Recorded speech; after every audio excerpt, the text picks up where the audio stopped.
Good evening, everyone. I hope you're doing well. Welcome to Newcastle Fans TV. It's been a while since we've done a live video because of all the matches left, right, and centre. It's been the podcast of late with Sam and Johnny.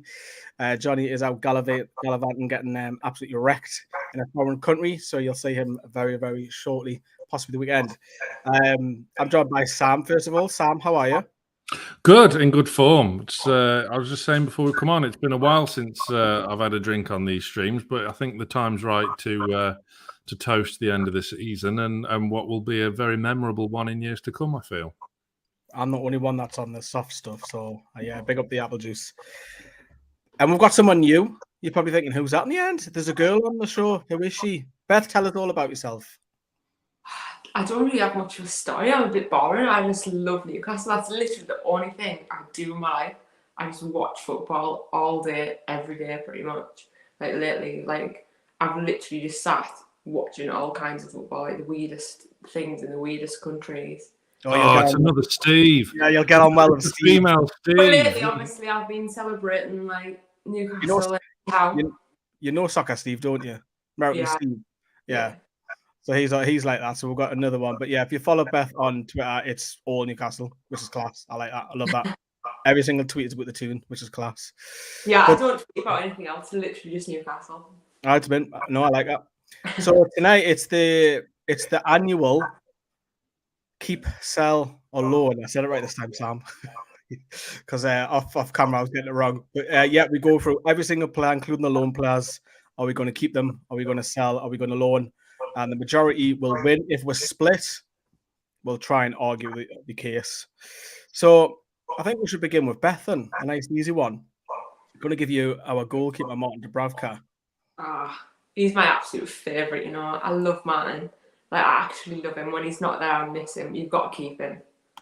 Like, all day long. And I was watching a video earlier, and he's like, over the last couple of seasons since we got in, he's saved 15 more goals than expected, and he's like saved us so many points. Like, I think he's a solid goalkeeper. I'm not one of those like, oh, let's bring in a goalie right now and replace him. I'm a fan of Martin Dubravka. I'd keep him. What about you, Sam? Yeah, no, can't disagree. I wouldn't be against bringing in competition, but I mean, is Dean Henderson a huge improvement on Dubravka? I'm not sure he improves us massively. Yeah, okay, Dubravka, you got to hold your hands up sometimes and say he has got an error in him every now and again. But on the whole, it is a no-brainer, and you keep him. He's number one, and probably needs some genuine competition, doesn't he? Yeah, it's. I don't think it's an area of the pitch where we'll have to strengthen. You know, first thing, we'll have to go to goalkeeper straight away. We need a new goalkeeper. I do agree. I think competition is healthy. I think Darlow was probably just a level under. He had a great season, which we'll comment to him in a minute last season. But Dubravka, yeah, if for Newcastle to win things, I think the goalkeeper will need eventually in the long term. But yeah, I think all three of us are unanimous on that one. Martin Dubravka is keeping. Play along in the live chat. We'll get your comments appearing as we go along. I'm going to move to Sam on this one. Carl Darlow. Oh. Yeah, I think the time has come. I mean, I'm a Darlow fan. He's got magnificent hair. He's had some great spells in between the sticks, hasn't he? But every time Dubravka's back from injury and he's on the bench, then Darlow seems to brick it, and that's when errors sets in. I think he's been a great servant for us down the years. Champion, like a number. This is going to be a constant theme, I feel, with a few of these we select to sell. That they've been great servants down the years, and he has been a safe pair of hands in the main. I think the time's has come for him to be sold, and he can be a first choice in the Championship. Beth, do you agree? Yeah, I do agree. I'd like to actually see him. Like, I love Carl Darlow, and like, I'm thankful for what he did last season when he stepped up when we had like nobody. But I would like to see him go like to a Championship team and play a full season to see what he's really about for like a full season.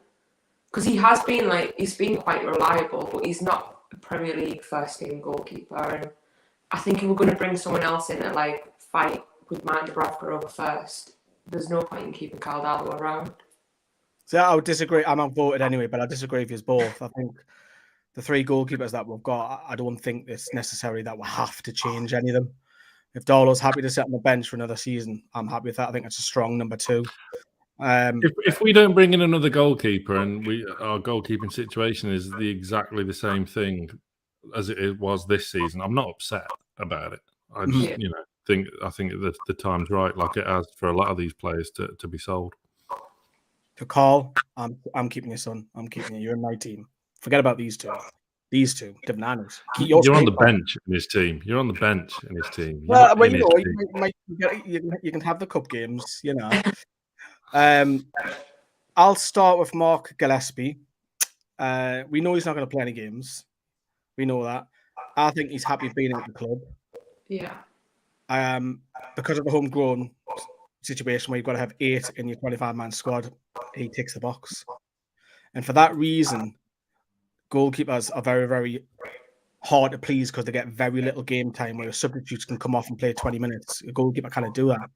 So for that reason, I'm keeping Mark Gillespie, not because he brings quality to the pitch. He's never going to get on the pitch, but he's happy to be that 3rd choice. Beth, I'll come to you. Would you agree on that? I agree with that. He never kicks up a fuss. Like, he doesn't expect minutes or anything. Like, he's getting on a bit now. I don't think he expects to play. I would keep him as the 3rd choice when you know that he's probably not going to get on, so we don't have to rely on him. Like, I think he's like one of those people that'll just sit back and accept it, especially considering like he's a fan of the club as well, so he'll just sit back and enjoy what's happening there. Sam, I'm guessing you're just going to echo all of that. Yeah, I mean, what's the alternative? We go and get like Alec Chamberlain, who's like 52 years old, or Richard Wright, or Scott Carson, or Paul Robinson. That's what these clubs do now. That's what happens with a 3rd choice goalkeeper, like you say, for the homegrown rule. Another Geordie in the dressing room is never a bad thing. So yeah, I would agree. We know full well he's not going to get any minutes barring an injury, and you know he might get the odd cup game. But yeah, I agree. Keep him just for the sake of keeping him. Next one, Beth, is you've got the lad who's out on loan who isn't getting any game time. Is Freddie Woodman? What do you do with him? I would sell Freddie Woodman because he's getting to like right now. It should be like the prime of his career, and he had that unreal season at Swansea. And we thought, oh, like, we want to bring him back. Like, he's going to be good. Like, in the future, he's going to be brilliant and stuff. And then when he stepped up and started this season for us, it wasn't brilliant. And he wasn't really showing us why we'd want to keep him. And I just don't think he's shown us enough to stay. And he's not the type of player like Mark Gillespie who would just sit on the bench and not play minutes. Like, he wants to play football. So I would want him to go out. Maybe like I would sell him, but if we can only get a loan, then I would loan him as well. But I just don't think he's the type of player that would sit back happily, not playing any minutes. Go on, Tom. Go on. Yeah, no, I agree. It's all very civilized at the moment. We're all agreeing with everything. But yeah, it's right. I mean, look, he is at that age, and he could go on. He could leave Newcastle, and he could turn out to be a Fraser Forster, who, incidentally, is going to Tottenham to sit on the bench. But he could turn out and have a decent career and do well. But yeah, Beth's right. He didn't really show us enough when he got the chance. He got his chance. Bottled it a bit at Manchester United, possibly. Maybe the occasion got to him facing Ronaldo. Last year, I was when we did this last year, I was adamant we have to keep him. 12 months on, he hasn't lived up to his promise, and he couldn't even get a game out on loan at Bournemouth, could he? No, he couldn't even get a game, and the rumours are that he'll sign for them permanently. So I don't think that fee will be big. You're right, Old Trafford. You know, I was there. It was just, you got to do better. You gifted Ronaldo 2 goals. The first one was the worst one. The second one's through his legs. Like, come on, you've got a chance to be number 1 here. And I think we're all agreeing with Freddie Woodman that it's time to go. Freddie, you know, that promising young goalkeeper is no longer. He's like hitting mid-20s now. He needs to go and play first team football. This one's pretty easy. Sam, you got the first right back that I think we'll all agree with. Is Kieran Trippier. I would loan him to Crew Alexandra. No, of course you're going to keep him. Of course, this is not just the easiest one. Wouldn't surprise me to see him have the captain's armband next season either. He's changed the standards at the club overnight when he arrived. Everything just went up a level, and I can't wait to see him back next season. We're fully fit with a good pre-season under him. Yeah, keep all day. One of the most obvious ones we'll do tonight. Yeah, it's pretty straight. Beth, are you agreeing with that? It's pretty straight, easy one, this one, isn't it? Yeah, but also on Kieran Trippier, like a side note, how exciting is it right now that we've got a player for Newcastle who's in the England squad? The first time since 2016. It's class, isn't it? We're going six right backs in an England squad or something. It's madness. Yeah, and it's exciting because I think he's generally, I wouldn't say like he's right world class, but he's not far off that. And we've got a talent then, without a shadow of a doubt, we're all going to agree that we're going to keep Kieran Trippier. Pretty straightforward, fantastic. What a buy. Hopefully he stays injury free. And we'll see the full of him next season. And it'll be exciting. It's not just that, he's got composure on the ball and calmness. And he's a leader. His football brain is incredibly sexy. Everyone else is so relaxed when he's on the pitch as well. It's like they all suddenly switch on, like they've got this extra gear. Like it's just mad. Well, even when he's not on the pitch, you saw Arsenal on Monday night. He's on the sidelines when he's warming up. He's still giving advice and tactical advice. The guy's unreal, and he'll be a manager one day as well. Yeah, he's brilliant. I love him. Yeah. Now, the two other right backs. This has caused debate for years and years and years, and we've got the first. When he's in Portugal, it's fine. Well, the first one is Emil Kraft. Now, asked me this question 3 months ago. I was like, get rid. He's a joke. However, the consistency, I know it's just over a short period of time, but we haven't missed Kieran Trippier. That's how much Emil Kraft has put in a shift in. And you're thinking when Trippier was in there, you're thinking, oh, fucking hell. You're thinking the worst, you've got Manquillo, you've got Kraft. We're not going to cope because we weren't safe. I know he scored a couple of free kicks, Trippier, but we weren't safe by any stretch. And fair play to him. Absolutely fair play to him. Over that, I'm going to say keep. I will keep Emil Kraft because of the form and because Eddie Howe's worked with him one-on-one. Sam's going to clip this up just to show on the WhatsApp group over and over. Yep. I will keep him because Eddie Howe's worked with him. You can tell that. Yes, he's still, you're still a little bit nervous when he's in that starting lineup. I'll always will be because he runs like Shaggy. But yeah, I will keep Emil Kraft. The one from Scooby-Doo or the rapper that did It Wasn't Me? He runs like no Shaggy of Scooby-Doo. He runs like him. Yeah, I was just checking which one. There are a number of Shaggies. Yeah. But I'll keep him as a squad backup. That'll be it. But yeah, Emil Kraft. Beth, I'm coming to you. I would also keep him as a backup because the thing is, like, I'm the same. Like, when Trippier got injured, I thought, shit, like, there's going to be a hole in this team now. Like, what are we going to do? We're not going to cope here.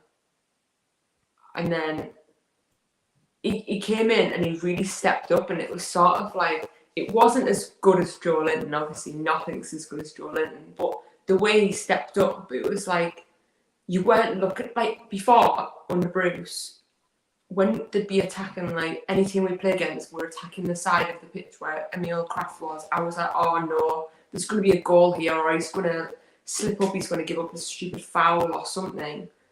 But the last few games when I've been watching it, like, I haven't had that feeling anymore. He looks more solid now. So I would keep him as a squad player. Well then, Sam, I know you obviously outvoted, but you'll want to have your say on this. I just feel vindicated because I've said it from the start. He's not a bad player. All right, he's not a great player, but let's face it, he's not going to be first choice right back ever again because we've got Kieran Trippier, who's just amazing. But Kraft, as regular viewers of this channel know, I've had this argument with my esteemed co-host Jonathan for the past 2 years now. He's a better option than Manquillo. The reason why the debate arose was because Steve Bruce played a back five, which Manquillo is a better right wing back than Emil Kraft. we don't need to play a back five anymore because the defenders are being coached and managed and working more than 2 days a week. So in a flat back four, which was always my argument, Kraft is the better right back. And he's seen that. Look, he's never going to be top level, but he's a solid, steady pair of hands, as we've seen since Trippier's been injured. And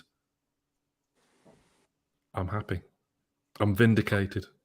Do you know what it is, Beth? He's going to clip all that up just to post it to Johnny. He will. He will. You might even clip up the next person, depending on what we say next, because you've got first choice here, Beth. What are you going to do with Javier Manquillo?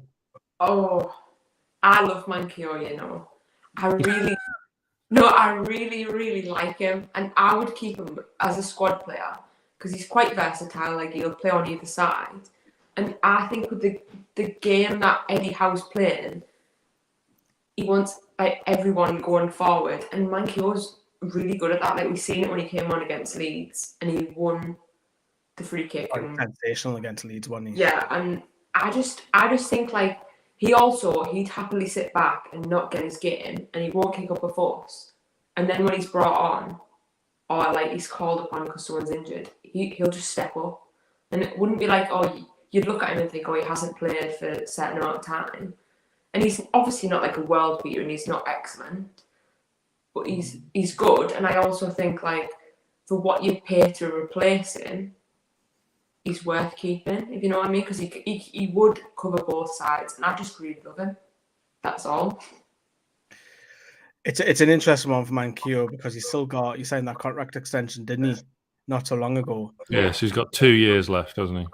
So he's still got a bit of value. Because of Kraft, I'll sell Manquillo. And if you asked me this the start of the year, I would have gone the other way. I take what Beth said. He can cover both sides, but I'll come to a player later on who can drop back. For Javier Manquillo, I don't think he's had necessarily. I think he's improved over the years since he's been at Newcastle. You can't really say when we do all the videos after matches, Manquillo was shit today. We never say that. We never pick on him because he's always. We do. There's been quite a few times that's against happened. Emil Kraft over the last 2 years. It's always been an easy target, though, hasn't it? Because he's shit. Because he was shit. But yeah, I'm going to sell Manquillo just to get a bit of cash in, get the wage down. But Sam, you would love this. You now have the deciding vote. Do we keep or do we sell him? He won us the game against Leeds. I've no doubt about that. When he came on for Paul Dummett, that substitution won us the game. Other than that, nah. I think the time has come for Javier Manquillo to say, "Ta-ra!" I would sell him. He's done. I'm about to leave this thing now. I'm about to leave it. I'm never coming back. Sorry, but sometimes there's going to be players that I don't want to get rid of that you two are going to both want to sell. I guarantee that later on, but. The time's come, and the biggest compliment I can pay Manquillo is he's not been as bad as I thought he would be when he first signed. Yeah, I think we can all probably say he's not actually, if we sell him, he wouldn't actually be missed. Would that be a fair assumption, Beth? I'd miss him. I wouldn't like miss him, but I always think like sometimes I do look to see if he's on the bench because I do think he's quite dependable, like on both sides. But I never look for like Emil Kraft, if you know what I mean. But maybe that's just me, just loving Manquillo. Maybe it's weird. I think if we were still playing a back five, then you could have a case of keeping him because I do like him as a wing back, but in a flat back four now. Yeah. I think.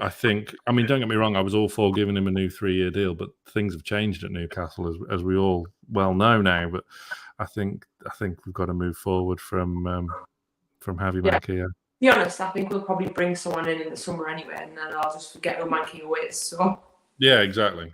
So it's fine. Now, a man who is vastly improved under Eddie Howe, and he's very elegant. He's very good looking as well. And he can score the odd goal. He can play in a worldy pass. Is Fabian Sher. And Sam, you have the option first to go here. I think it's another quick one. We keep him. We are keeping him. He signed a new contract and thoroughly deserved it. We've all got egg on our faces a little bit because we all said he couldn't play in the back four. He's proved us wrong, and he's kept more of a disciplined run of performances together. He doesn't gallivant off as much as he used to. His passing's been sublime. Yeah, he's been one of the key players since Eddie Howe's come in and reinvigorating the defence. Keep. Yeah, you're not as worried. Yes, he can go forward and he's great at it, but the mistakes in him have been cut because he can't have that behind him. And I think he's improved defending like a defender should defend. So, yeah, Fabian Sher all day long. Asked me that probably 6 months ago. I'll probably sit on the fence and like, oh, I don't know about this one.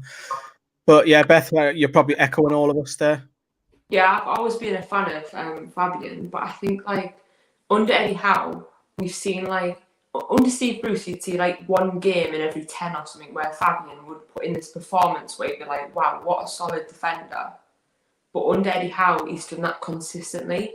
And he's gone like really under the radar doing that as well because people have been like, oh, Dan Burn or like focusing on like Bruno, and rightly so because those players have been brilliant. But Fabian has just been standing there like a rock in defence. He's like an 8 every game, isn't he?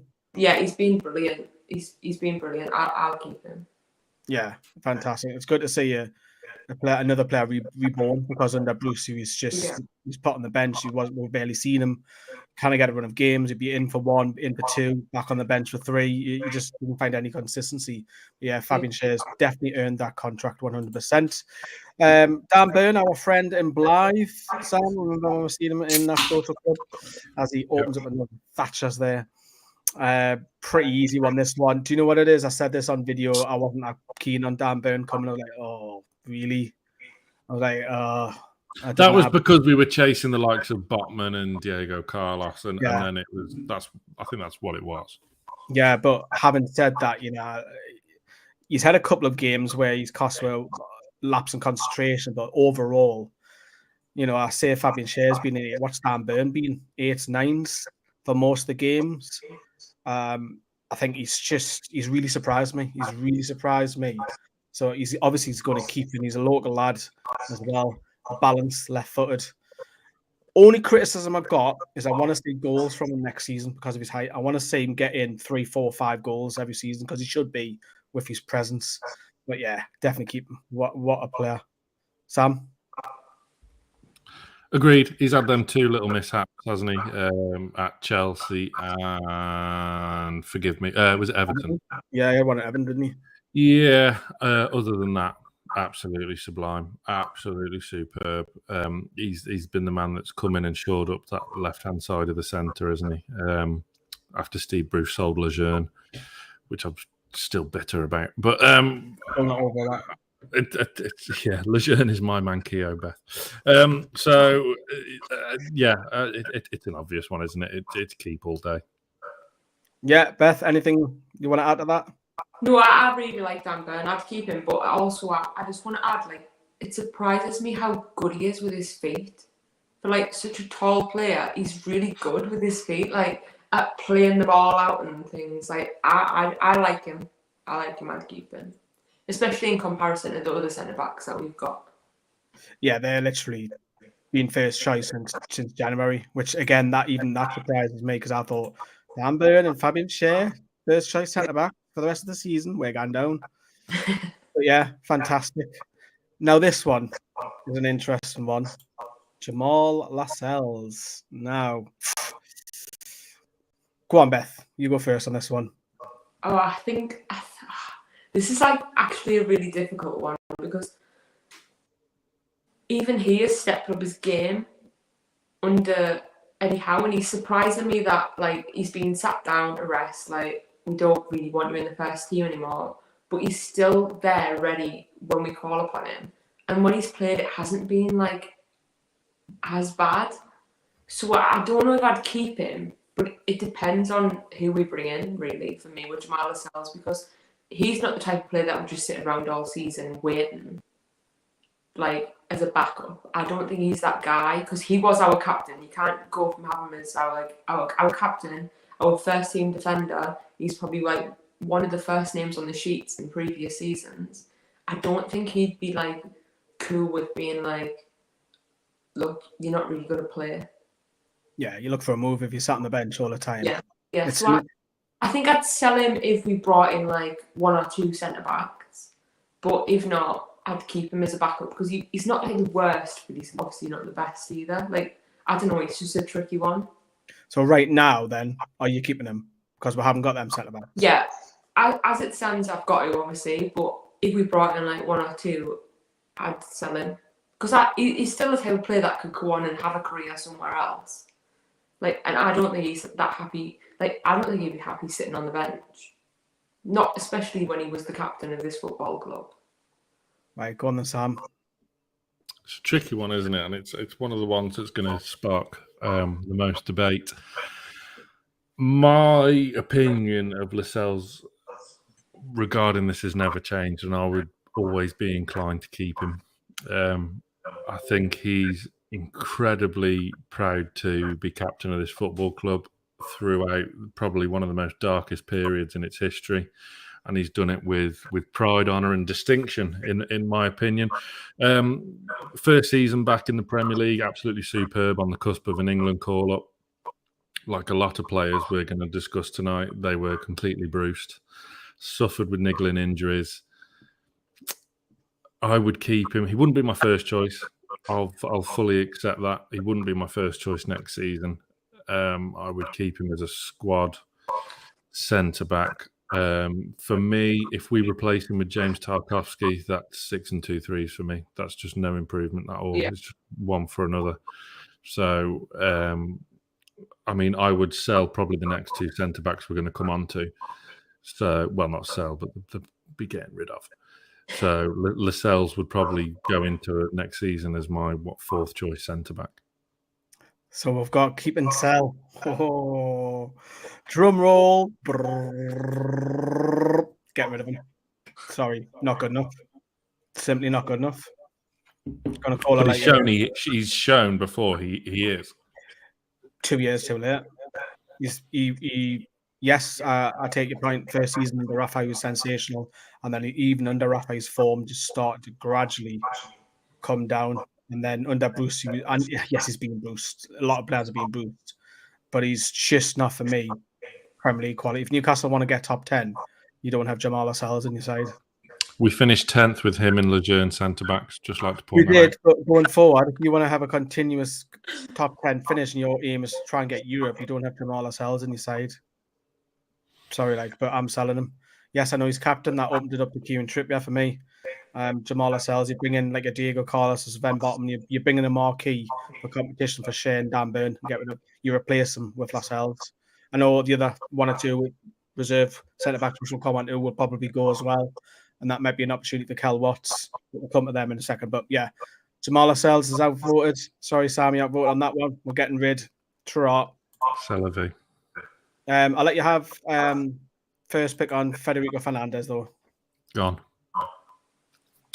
And this is one of my bugbears throughout this season, actually. People were looking, when things were bad and defence was pretty flimsy, people were looking at Federico Fernandez all misty-eyed, saying, oh, he's brilliant, why isn't he in the team? I'm sorry, Fernandez was just as bad as the others were earlier in this season. He was terrible against Villa, terrible against Wolves, terrible against West Ham. Oh, no, it was Sher that was terrible against West Ham, but, he's all right now. But yeah, no, poor. Age isn't cracky. Age isn't on his side. It's time for him to leave as well. But yeah, again, one of them who's been a fantastic servant over the past 3-4 seasons. So wish him well, but the time has come for Freddie Fernandez.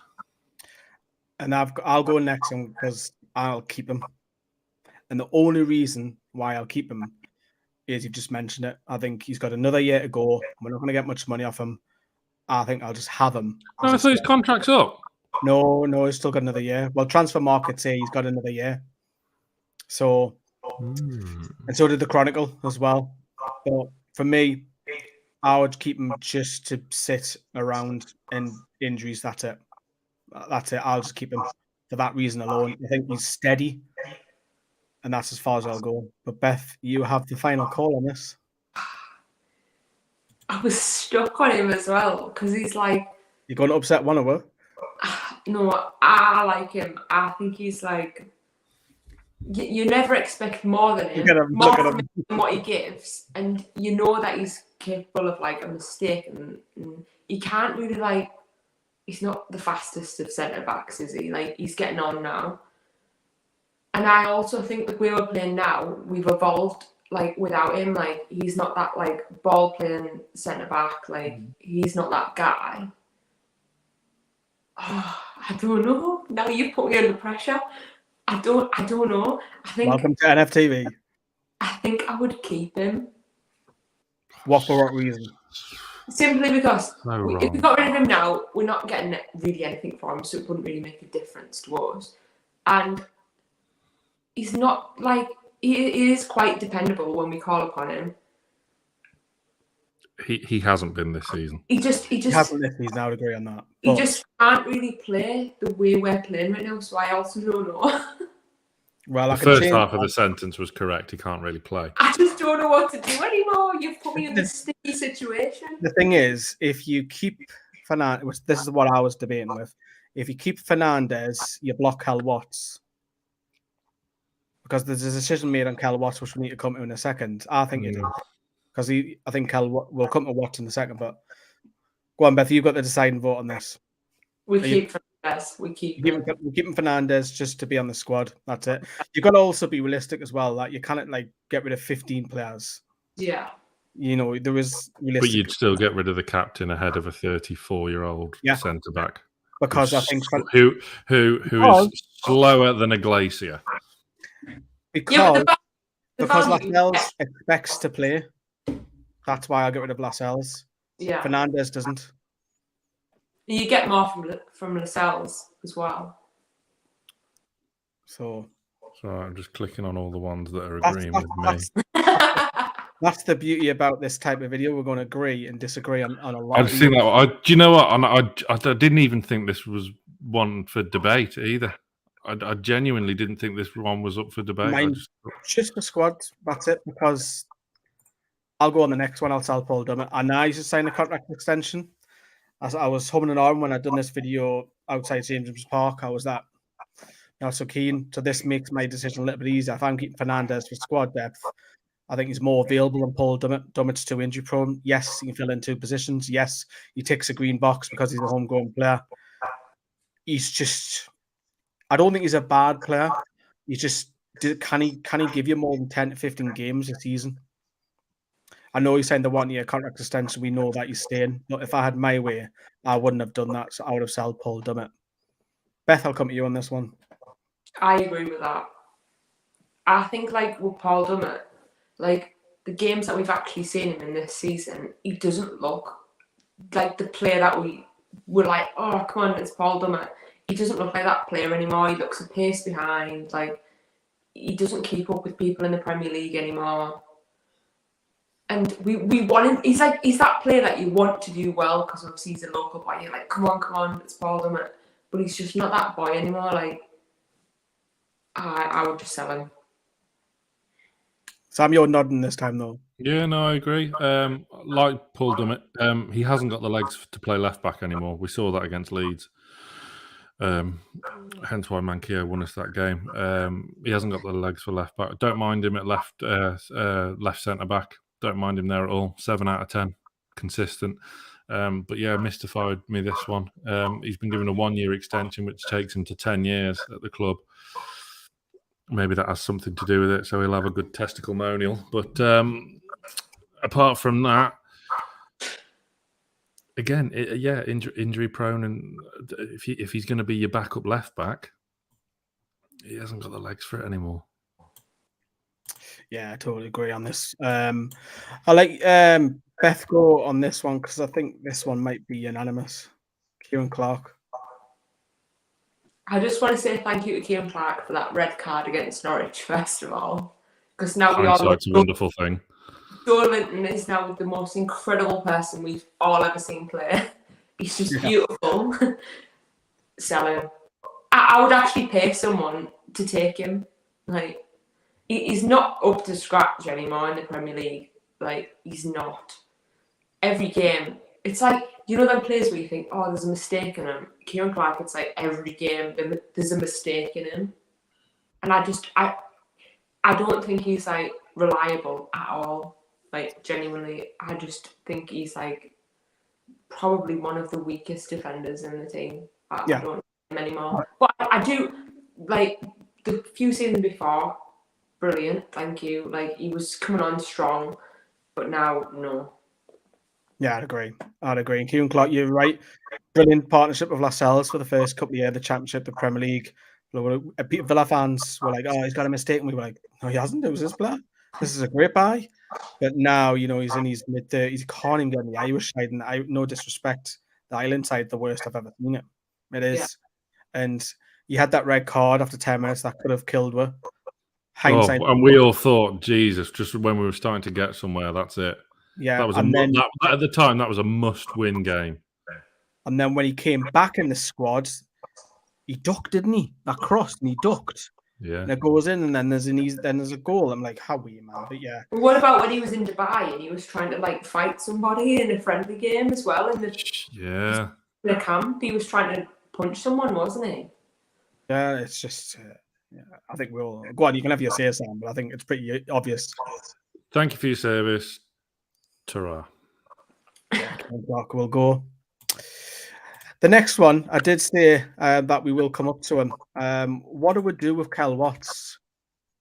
Because he's had some loan spells out now.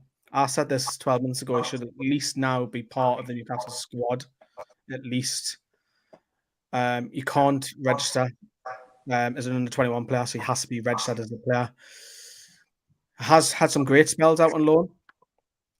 But I think the decision has to be made on him now. Do we loan him again to see his development, or do we keep him as a squad player, or we try and cash in? I don't think we'll get much cash for him, mind. Sam, I'm going to let you take this one. It's a tricky one. He signed a new deal, hasn't he? Mm-hmm. So that would suggest they plan on keeping him around. He's at an age where you wouldn't like to loan him out now. Maybe this is his make or break. Yeah, to have him in the squad, see what he's got, play him in the cup games.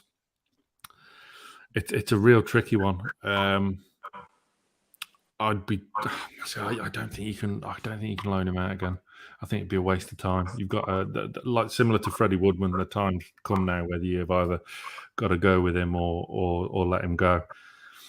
So, on that basis, and the fact that he signed a new deal, you would say keep. Yeah, you would keep him, and I'm under the impression we're going to buy a centre back this summer, and I'm still under the guise that Fernandes will leave. So that's where I'm at. So it'll be Watts in the squad with another one. See, I'm torn on this. I disagree. I think I would like to see another loan one more time, but I want to see him loaned out to a championship side, maybe, you know, like a higher caliber championship side. Can he put it? That's what I want to see, because I don't want to sell a lad who's fairly young, and then he goes on and, you know, has a fantastic career. And we're like, what if? I would just give him one more season out on loan, and that'll be it for me. And see, but it has to. If he gets loaned out League One, what's the point? You know, what's the point? If he's getting loaned out in the Scottish Premier League, what's the point? Get him in the championship side, and let's see where he goes. I would personally loan him for 1 year. Go on then, Beth. I think I'd sell him, you know, because I think now I wouldn't want to. I wouldn't want to waste anyone's time like loaning him again, unless obviously we got like that championship loan. But I don't think there's much point in him coming back because he wouldn't play. Like I think like Eddie Howe would rather shift people around if it came to it. If we had no replacements, than put him in. And I just don't see him playing. That's my point. Well, that's why I would loan him. Yeah. Just we're at deadlock for the first one, Kel Watts, so we kind of agree on this. But yeah, good luck to the lad, whatever happens to him when he gets his loan, where he's part of the squad, because he's a local lad, we want to see him. And he's We young. seem to have terrible trouble getting good quality loans out there. Obviously, like Elliot Anderson and Matty Longstaff have had to go to League Two to get game time, and they're obviously way above that level. Yeah. So it's going to be an interesting one, but it doesn't really surprise me that that's the one we're at deadlock in. Yeah, it is. There's a comment on Calvert there. Needs to go in for his own good playing time cell. Yeah, he's at that age where he has to. It's been a waste of time offering him a new contract, then, wasn't it? Well, the club think highly of him, so, and I don't think that would have been Bruce's decision. Now, this one, Matty Target, he's been fantastic. But there is rumours that obviously Lodl, what do you pronounce him? Lodl, whatever you pronounce him as. The Brazilian left back coming in, Yeah. Lodi, whatever he's called. I don't know how much about him, I'm not going to lie, but for what Matty Target's brought, again, him and Dan Byrne, when I question them, I'm like, oh, Christ, man, really? Because you know what, he's proved me wrong again, and he's been barring a couple of games against City and Spurs, which, these are top elite sides. He's been brilliantly defensively. I don't think he's fantastic offensively, but defensively, he looks like the best defending left back that we've had for quite a while. So I would make that deal permanent for me. So I would keep Matty Target. Go on, Sam. You're laughing at it. I've been back and forth on this a number of times. Does he not deserve it? I think he's been absolutely superb since he's come in. I really do. Played at a fantastic level. And the reason why this loan deal was so fortuitous for both parties, and I've made this point before on the channel, that the fact is, like 9 times out of 10 loan deals, you're getting loan players in there who haven't really played for their clubs. They may be lacking a bit of match practice. Target's come straight in, and having played half a season with Villa, he's only come to us because they signed Digne. He wanted first-team football, and it was done within the space. He missed, 1 or 2 games? He was still bang match fit and still fully wound up. I wouldn't make it a permanent. Ooh. Sam, well, I think you might get a bit of stick for that, mind. And I look, I totally understand why. He's been absolutely superb, but would I go and spend £15 million on him? No. That's a going rate for it. Yes, I'm fully aware of that. I just don't think going forward he's. I think your Brazilian man's much more of a. An interesting. He might be nicer on the eye, but you know what? You get with Target, it's like a steady defender. So I'm going to hand it over. I'm not going to try and influence Beth. Your call on this, Beth. Right, I will say one thing now. I followed Sam on Twitter about 2 hours ago, and now I'm about to block him after that take. Fair dues. No, I just think, like, since the January transfer window, when all the players came in, Matty Target he's been as solid as the rest of them. If not more, like, I think he's been dependable. He's been that kind of player that he's been on the pitch, like earlier when I was saying. There's some players that'll play and they play like that solid, that consistently, that sometimes you don't even notice that they're there, if you know what I mean? Like, because you're not worried about them anymore. And that's a position on the pitch where before I'd be like, oh, like someone's attacking us, Christ, there's going to be a crossing, we're going to lose. But when Matt Target's there, I don't get that feeling anymore watching the games. And I think he's like dependable. And I also think in the league, when he's had like the experience in this league for 15 million, that's quite a bargain. Like, I think we should. Remember when Rafa wanted to buy him for us when he was 4th choice at Southampton? We were like, what? For like 3 million. We're like, what? Why? Yeah, exactly. Look, I fully accept he's been great, but I just don't think going forward for where we want to be, I don't think he's your guy.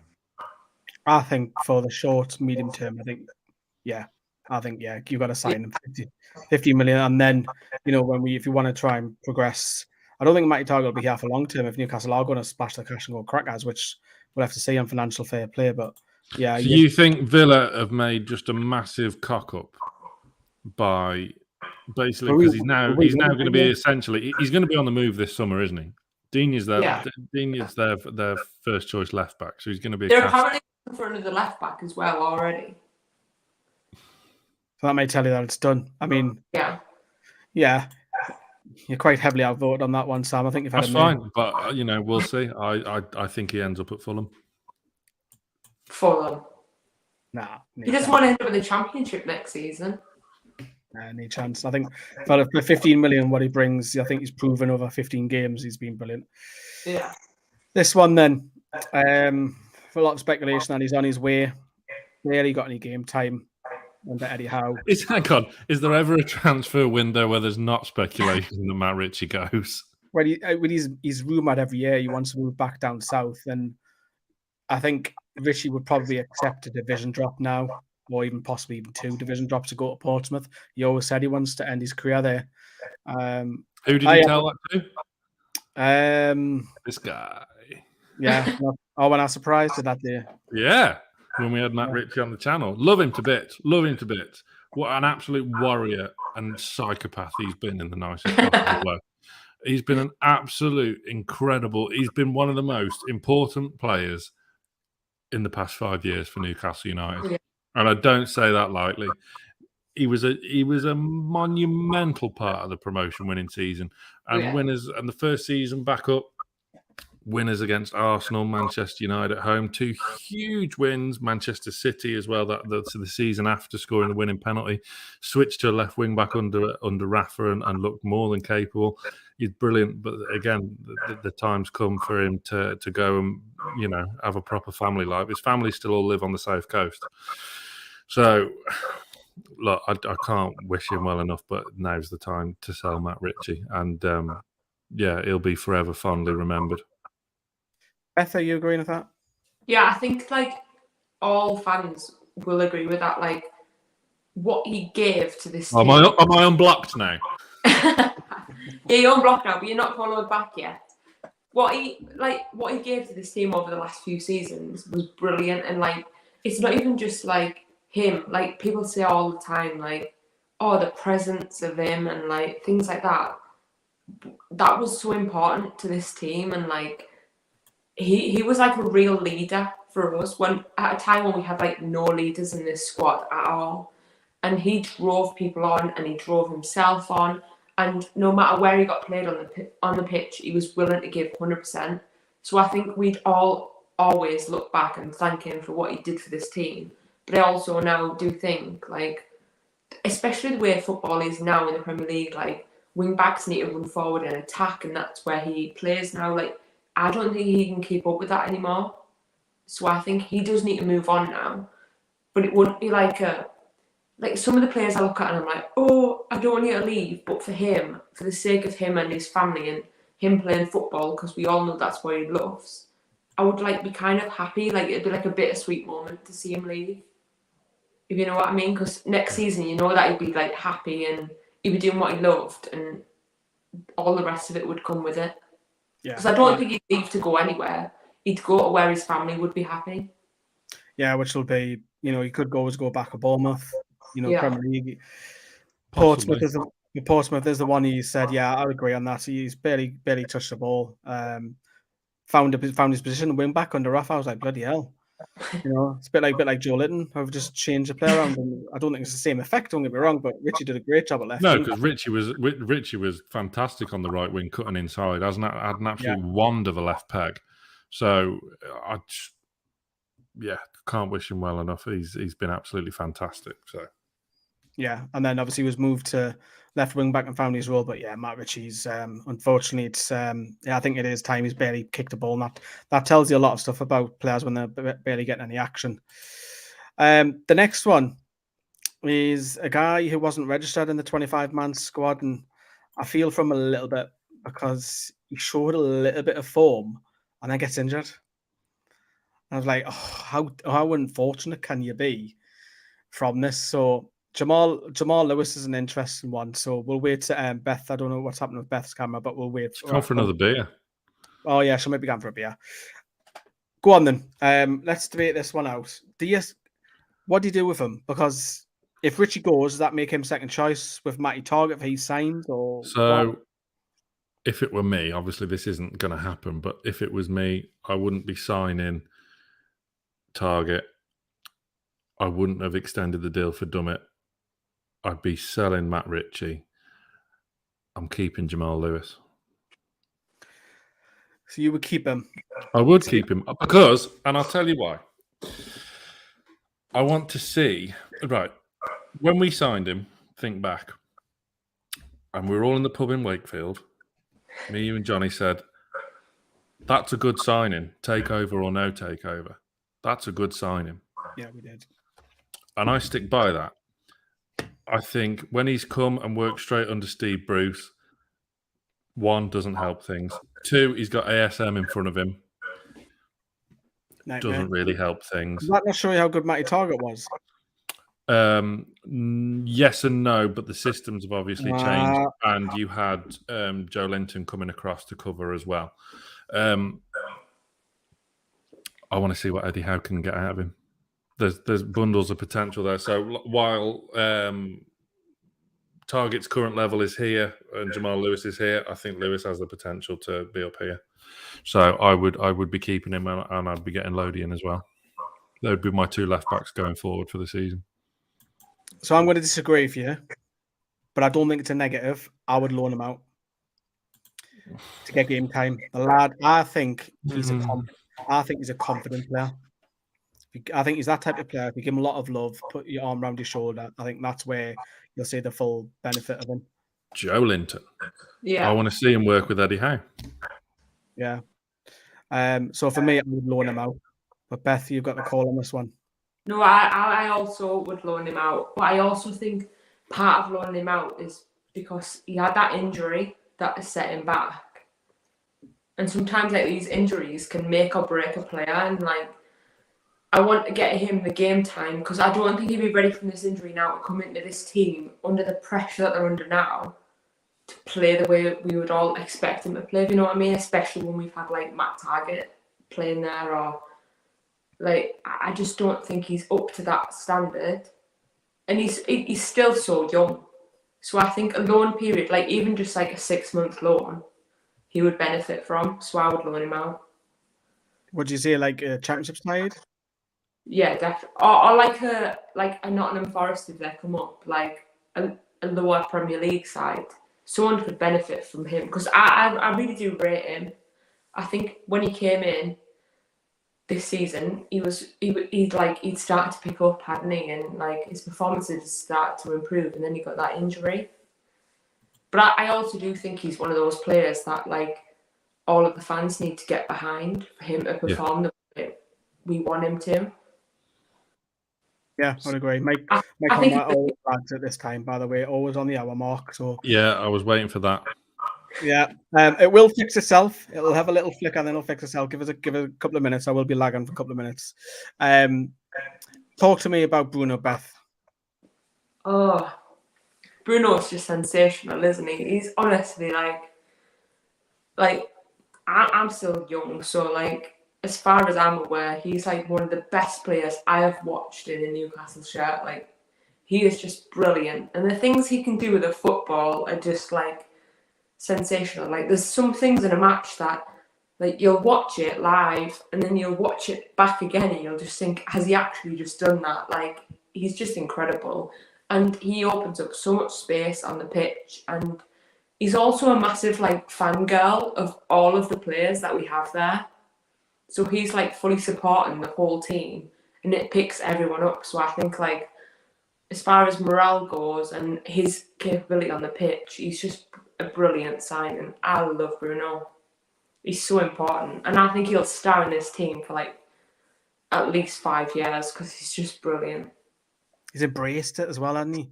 He's embraced the life and the song and Mickey Taken, and he's got a bit of character about him already. And you think he's a foreigner who's come in and didn't speak the language. The first thing he's doing is getting taught English. Yeah. And he's already shown banter and camaraderie around the squad. It's great to see. He acts like a Geordie, doesn't he? I love him. It is. It is. I think we're all going to say keep it unanimous. But what do you like about him? One Sam. Everything.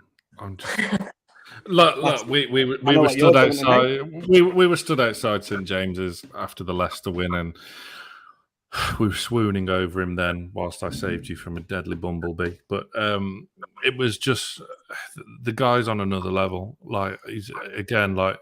Obviously, we're a tiny bit older than Beth, not that much, but you know, a tiny bit. We can remember the entertainers. And is he better than Cabaye? Yes, I think he's more of a rounded player than Cabaye. Cabaye obviously had the dead ball skills. Is he better than Rob Lee? Well, time will tell him that. Time will tell her that, but I think he is. I think he is. I think he's one of the best. He could be the best midfielder we'll ever see play for Newcastle. Given that, scary about Bruno. When we signed him, we all had this excitement, and we thought, "Wow, we've got an actual baller here." But then when you watch him play, I think he's actually more exciting than what you expected him to be. Like for me, he's better than what I thought he was going to be. His intelligence and his reading of the game is absolutely exceptional. It's like scary exceptional. It's the guy that he's just born to play football. He's just an absolute worldie of a centre midfielder. So with better players surrounding him, that this guy's our linchpin for the next 5-6 years, as Beth rightly says there. He's one hell of a special talent, and it's one of them. Without the takeover, obviously, we would never have got him in a million years. He left Champions League football to come play for us when we were 19th, 20th in the league. Credit to Murdad for selling him the vision. Absolutely incredible. Took a DVD encore goal. Just wow. I could talk about him and how much in love with him I am all night. But yeah, it's a pretty easy one, isn't it? Keep. Yeah. And it's mad he didn't get in the squad straight away. The starting line, it took him a good 4 or 5 But games. That allowed him to settle in. Yeah. Learn the language, get to know his teammates. There's a lot to be said about that, and credit to Eddie Howe for that. Yeah. Just for letting him to develop again. Yeah. Bruce would never have done that. Bruce would have chucked him in straight away. Look at what he did with freaking Bentaleb. Jesus. Yeah. Oh, fucking hell, what a name. I mean, Bruno, but not just that, the players around him had to lift their game. Yeah. So, yeah, it was fantastic. So, yeah, Bruno was great. He's fantastic.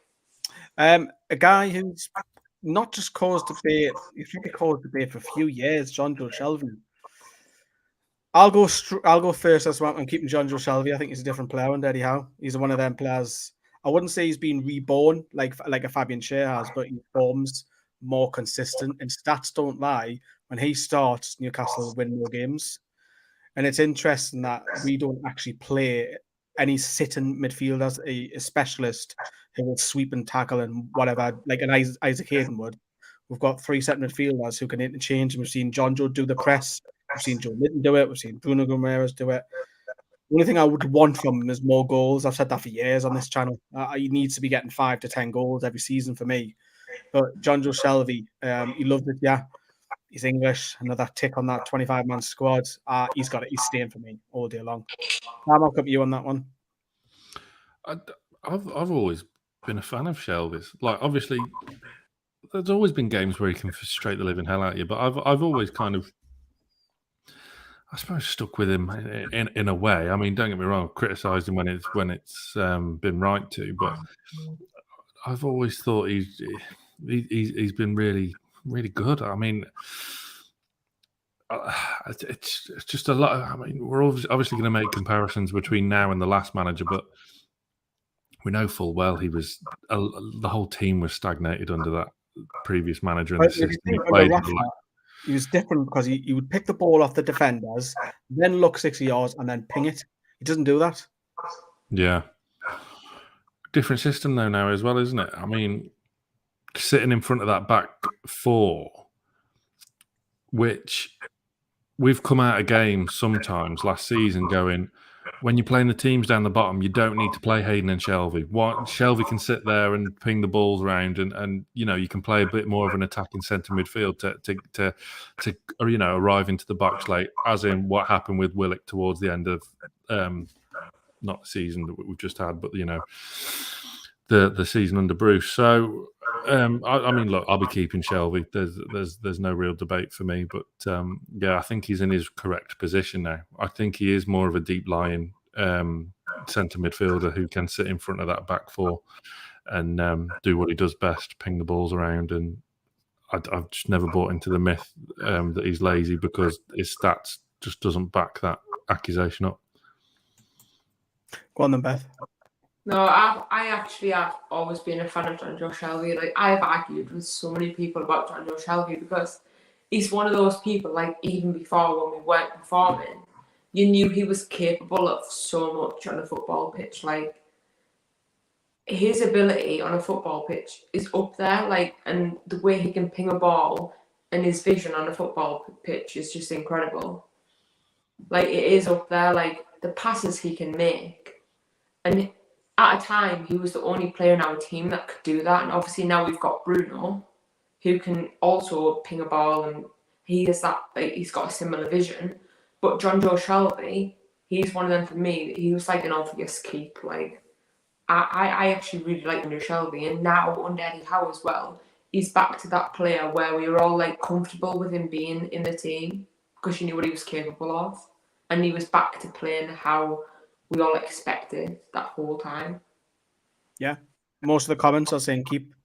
89% are saying keep. So Joe Shelby, we're keeping amongst the side. This lad is just a revelation. I mean, Big Joe. I mean, he's now a fan's favourite, and he was tormented by every single Newcastle fan for 2 years until, funny enough, Kieran Clark got sent off, which Beth mentioned earlier, and then he's reverted into centre midfield, and just wow. And do you know what I like as well? It's not just Newcastle fans that are talking about him now. It's actually other fans. It's pundits who don't watch Newcastle week in, week out, but now he stands out when they're watching Newcastle on the odd game here and there, and he's standing out. Player of the year. Go on, Beth. Oh, I have actually genuinely always been a fan of Joe Linton. Not like bollocks.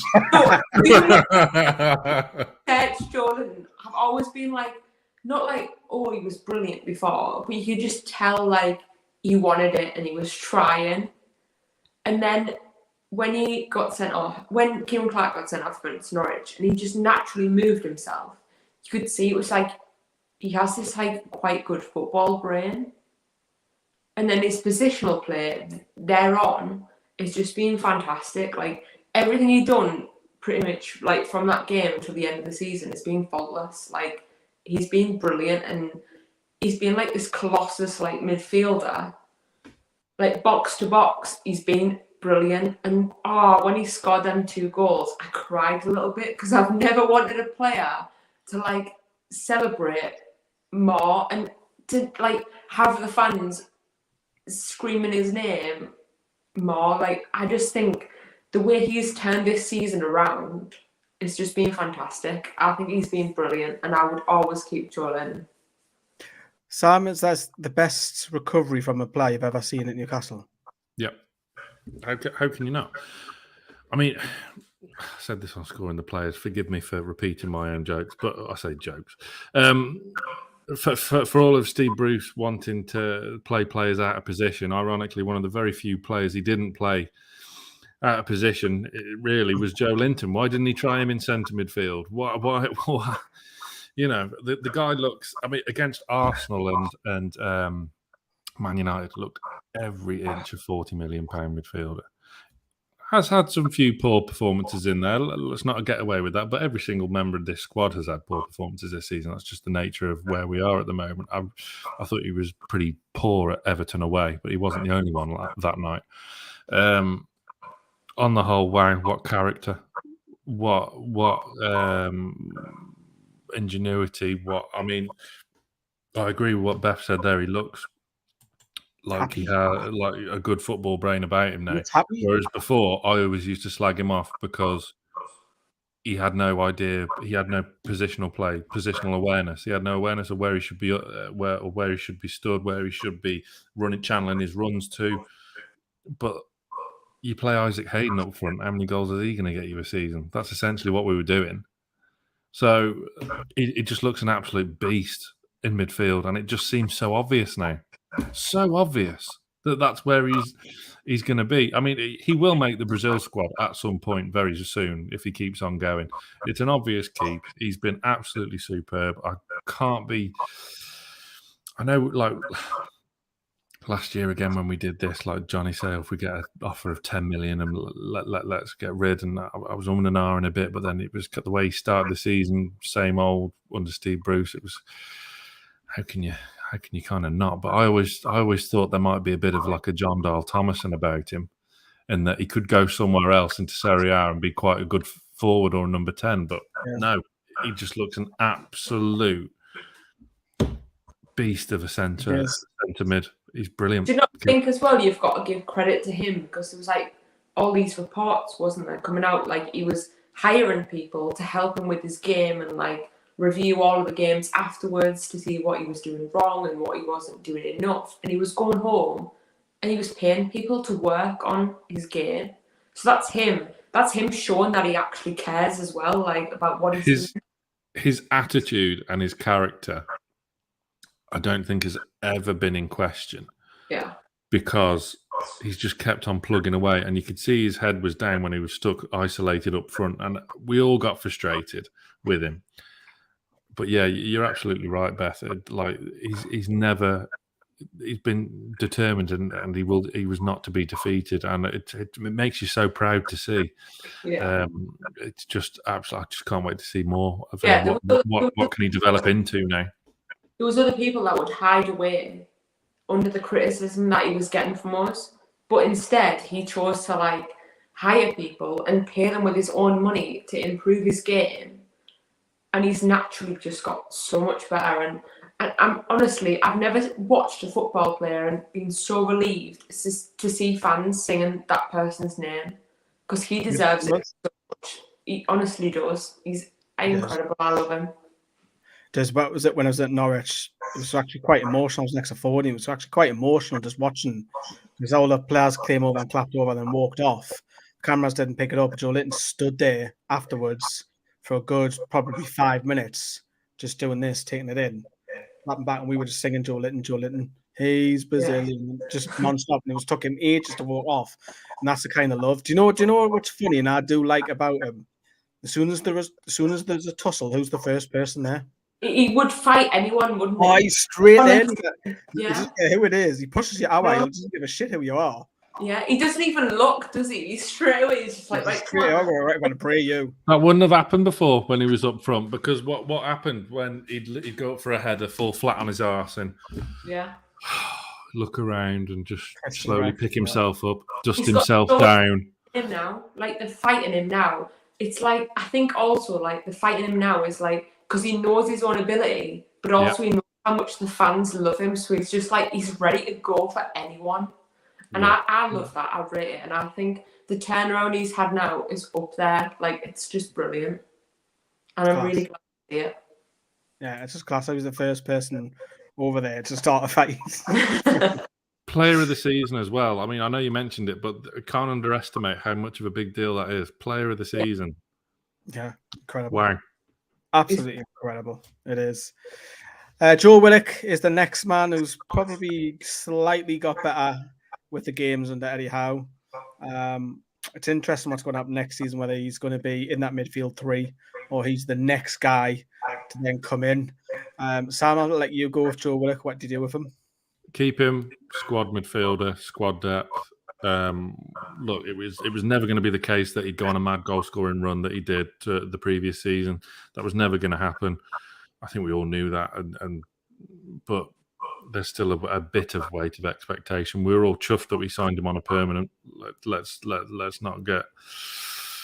forget that. Has he disappointed? Maybe a touch.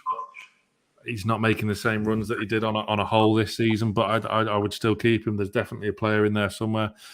He wouldn't be in my starting 11 for next season if the transfers if we get the players in that we kind of expect that we do. But I'd be keeping him because you need a good squad, and a good squad is what we haven't had for a long, long time. Yeah, Beth, what are you doing with him? I just shadow like everything Sam's just said, but I would also always have, I don't know if this is like controversial, I would always play Joe Shelby over Joe Willick. So Joe Willick for me is a squad player, and I think because he's so young as well, and we've seen what he's capable of. He's a brilliant footballer, and I really rate him. But the way we play right now, I always play Joe Shelby over him. But, It's not a bad choice. One or the other. So I think Bruno and Joe Linton now are the first two for me. Yeah, definitely. Them two you don't think about, you just know they've got to be there. Yeah, I'm echoing it. You keep Joe Willick. The end of the season, he's got a run of games. Scored a couple of goals towards the end. I remember the beautiful one against Brentford. The setup for Bruno for that diving header when he's done that bit of skill on the halfway line, lets the ball run through and he cuts it. Yes, it gets deflected across, but still, that doesn't happen without Joe Willick. But yeah, Joe Willick will keep as a rotating player, starting a few games here and there. Yeah. Next one, I think I know what Sam's going to say because I've already seen him comment on this today. He signed the contract today. Congratulations, Sean Longstaff. I did a video on my car a little bit earlier on. It's on the channel. Have a look at it. I'll kick off. I'll sell him. And that might surprise a few people because I know what Sam's going to say. It's probably going to be down to Beth on this one. I've said it. I'm going to stick to it. Since the emergency, he had about 10, 12 games. He was brilliant under Rafa. Hasn't been coached. I will give him that benefit. He's mentioned that himself. He doesn't feel like he's had a proper coach under Eddie Howe. I just think we've got too many midfielders, and I will keep the next guy, who I'll mention in a second, ahead of him. God, is it going to be Jeff Hendrick? No, it's not in that order. It's not in that order. Hendrick is on the list, but he's not in that order. But for Sean, for me, yes, the end of the season, 2 or 3 games. But if Newcastle need to progress, yes, he's a good squad player. I'm okay with that, him being a squad player. But if you're asking me now, is a first choice, the answer is no for me. For that reason, I would sell him. Well, yeah, I would. But I know we can't because he's signed the contract extension. But if I had my way, I would sell him. But Sam, you're going to disagree, aren't you? Yeah, because you're wrong. I would keep him 100%. I've always defended Sean Longstaff, and I always will. Injuries. Steve Bruce again. I think this is the biggest one when it comes down to mismanagement for Steve Bruce is Sean Longstaff, and this is the biggest prime example you could use. Just when you've gone from Rafa, an Armani suit, to Steve Bruce, a Primark onesie, it hasn't helped him. Injury woes as well, and his head obviously would have been turned by the 50 million Man United transfer that was heavily rumoured at the time. Really, really good, honest interview from Sean on the club website today after he signed the new deal. And he addresses some of them. If Eddie Howe can get the Sean Longstaff that we had under Rafa Benitez, that Pep Guardiola said we couldn't handle him, why would you not keep him? Because it's an if. Like I said in my video earlier on, for me, he's improved so many players. He hasn't improved Sean yet. Sean Longstaff's finished the season superbly. What, 2-3 games? Is that enough to say yeah, he's a keep? Well, he can only play when he's asked to. He can't just halfway through go, Bruno, just take 5. I just think the 4 that are in front of him are not just in front of him. I think they've. I think you could make a case with the way he's ended this season. I could make a very strong case that he's ahead of Joe Willick. Nah, not for me. I would love to be proved wrong like Joe Linton did, but for me, nah. I just don't understand as well when we're stood in Ollie Bernard's pub, a former Champions League Newcastle player, and he says to keep him. Why you think you're better than Ollie Bernard? I don't. So why are you disagreeing with everything Ollie Bernard said when you're stood in his pub? going, "Oh, Ollie, this is a brilliant place. Can I have a picture?" And then saying that. Oh, and what else did Ollie Bernard said, which is a cracking point, and it comes back to what I'm name dropping a lot. That what Paul Simpson said about when we went to French. And Ollie Bernard said the same when we went to French, and we had about 15 French players. You don't want to lose that Geordie. I mean, we can all do that, mate. We can all put comments. We can all put comments up to back up your own point. No, the comments are very, very 50-50 on this. I agree. It's a good, interesting debate. I'm not going to fall out with Ovi with it because he's signed a contract. So what are you going to do? But hopefully, he proves me wrong. I hope he does, because why would you not? If you can get, I fully accept he's succeed, but if we're going to get European football, Sean Longstaff's not the answer. Depends what the question is. Yeah, I think, to be fair, Sean Longstaff, you're saying, we might not get European football, but for the past few matches he's played, and we've won them all. Beth, it's your decision. You can. You would sell him? No, I'd keep him. Look, I want to be proved wrong by him. If he sticks around, great. As a squad, you need Geordies in that dressing room. Yeah, I think the thing is, you do need Geordies in the dressing room, but also as well, he's another guy that would, if someone came in better than him and they were competing with him in training and they knew they were better, as like a Newcastle fan, he'd be like, "Oh shit, that guy needs to play ahead of me." He needs to look at Bruno and learn from that. Yeah, but that's another thing. Like, he also, I think, to me, he has been learning from that, because the last few games that we've watched him play, he has picked up, and he's been playing some balls that he wouldn't have played before. It's interesting one, but I've been outvoted on that one. Sean Longstaff probably is now going to unfollow on Twitter. This one, God help you if he does. This one might cause debate again. Isaac Hayden, who for years, really since he was signed from Arsenal, is a bit of an unknown. What a job he's done in defensive midfield. He can fill in at the back as well. Beth, I'm going to let you start off with this one. Isaac Hayden makes me emotional, and it's because, like, he's just been that guy that, like, we got him for like 2 million or something, and he was never like, we never thought he was going to be this world beater, but then when he played, every single game that he played, he was strong and he was steady, and he was that guy that, like, you would look across and he would take a bullet for someone in that team. Like, he would do anything for anyone, and he was, like, at points a lot of the time the only guy that would do that. Like, he would do anything for that badge. And it was even at the points where we all knew as fans he didn't want to be here, he wanted to be down south. But then he was still going out onto that pitch and doing everything he could for that badge.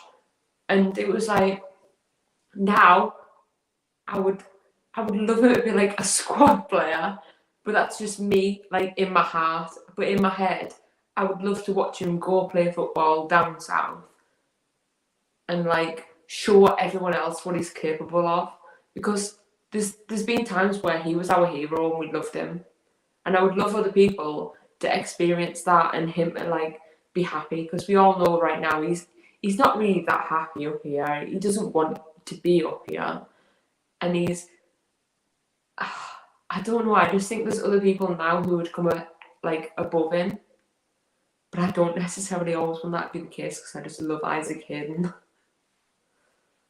Are you keeping him? No, I think we've got to sell him. I just don't want him. Oh, right, okay. Sam, go on then. This is another one that I've thought really long over, because I'm the same as Beth, to be honest, in my feelings towards Isaac Hayden. I think it's a bit of Control C, Control V from Matt Ritchie.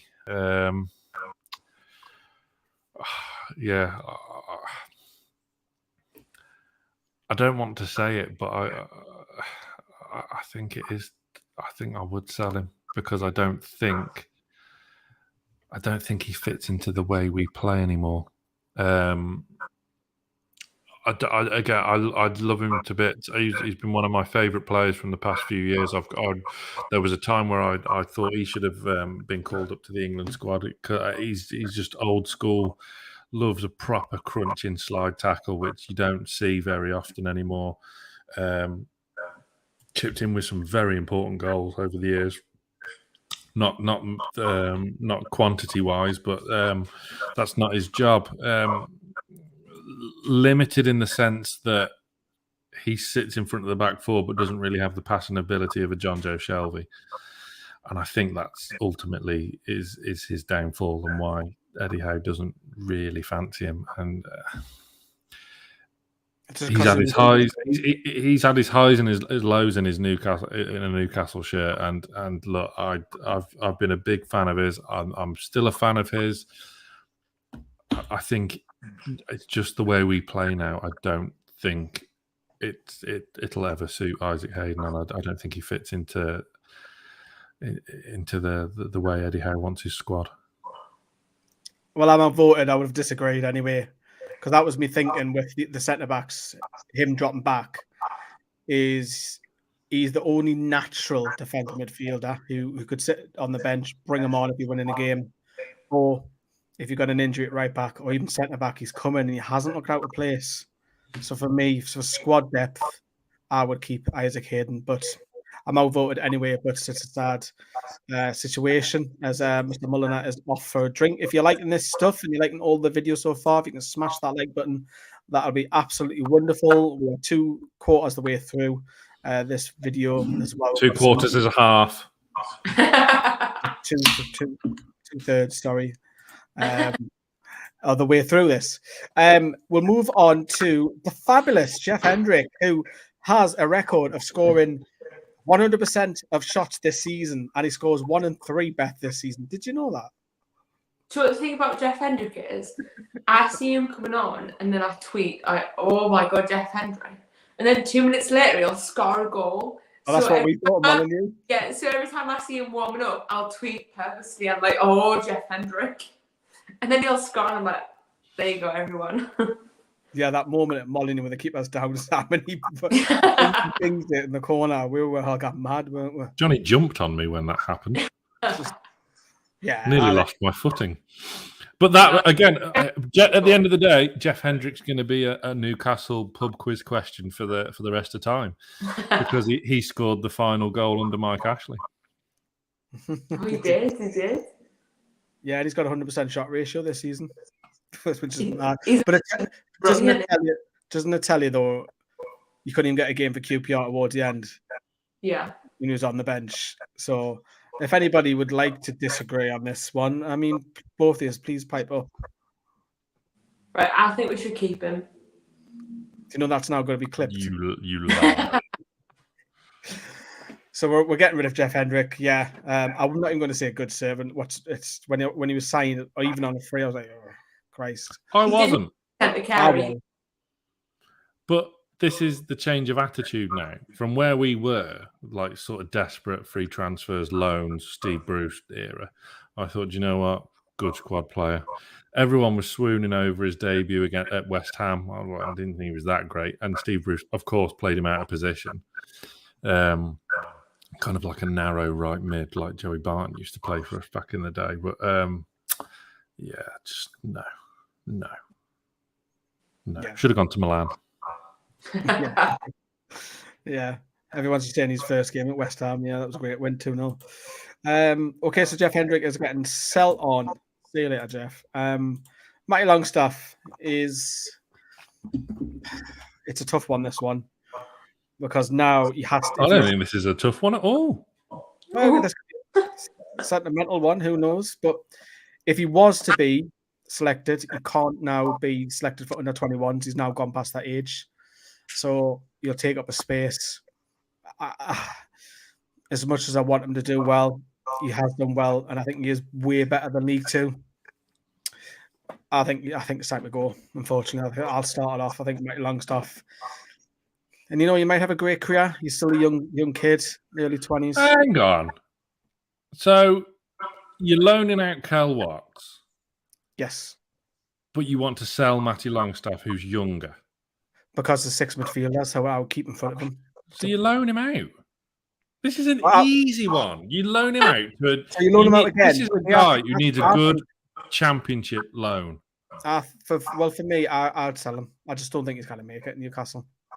Oh, we're going to have words on Sunday. We can do a video on it. The long snaps. There you go. There's the topic. With Sam, you've already said then loan. So you loan him out. Obvious. He's too good for League Two. You need to get higher up. No, that's what I say. He needs a good championship loan. Yeah, where he's going he needs develop. a championship loan. But why couldn't you get an Aberdeen side? Scottish football's just weird. I mean, their manager got sacked not long after. Stephen Glass, who used to play for us, Beth, back in the day. I wasn't even born. When were you born? I don't know. What year? Don't go into date of birth. 96. You were born. Oh, was that? Oh, that was dead good time, that. Stephen Glass. You would have been about 3 or 4. Yeah, Stephen Glass was my favourite player when I was younger. He had a wand of a left peg. Great pace. But we've got sell, we've got loan. Over at you, Beth.